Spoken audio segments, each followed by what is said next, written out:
Ratio है।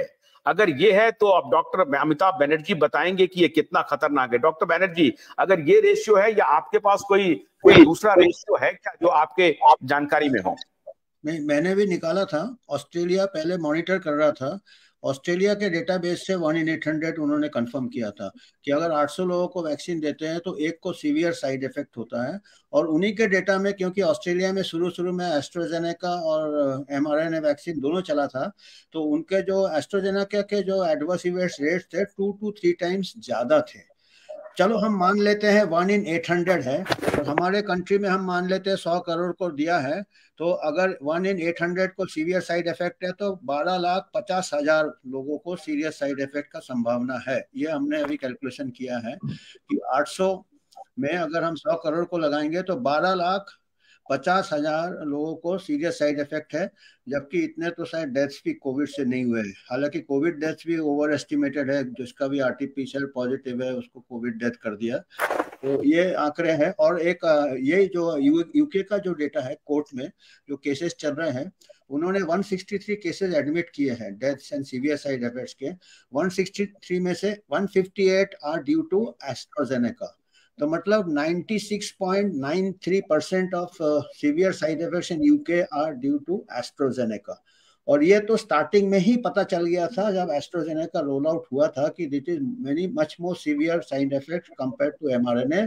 तो below 50 years government orders आ गए थे यूके में, बिलो 50 इयर्स एस्ट्राजेनेका किसी को लगेगा नहीं, क्योंकि एस्ट्राजेनेका से स्ट्रोक्स के चांसेस यंग लेडीज में ज्यादा थे। ट्रायल में भी हुए थे, यंग लेडी को ये वो दवा दिए गए थे, उसका भी मेरे पास केस रिपोर्ट है।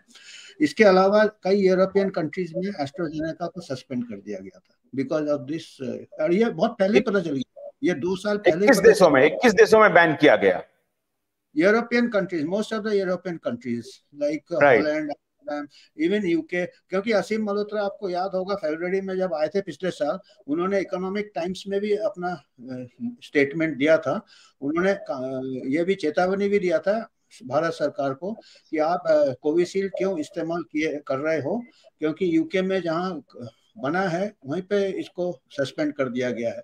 और हमेशा वो इसके विपक्ष में बोल रहे थे ये। तो एस्ट्राजेनेका तो वेल एस्टेब्लिश्ड है, और हो सकता है कि because of the suspension from European countries इसका एक्सपोर्ट भी मुश्किल हो गया होगा, इसीलिए यहाँ पे फोर्स कर दिया गया होगा कि पूरा। और दूसरी बात यह है, जैसे भास्कर रमन ने कहा है कि बीएचयू का जो स्टडी था कि जो कोविड से रिकवर हो गए हैं उनको ज्यादा दुष्प्रभाव पाए गए हैं। तो हमारे जब तक वैक्सीन रोल आउट किया था 67-70% को ऑलरेडी नेचुरल इन्फेक्शन का से रिकवर कर गए थे। आईसीएमआर का खुद का स्टडी है, अगर 70% का एंटीबॉडीज मिल रहा है तो आप कह सकते हो 80-90% को हो गया इन्फेक्शन, क्योंकि एंटीबॉडीज थोड़ी देर बाद कम हो जाते हैं पर टी सेल फंक्शन रहते हैं।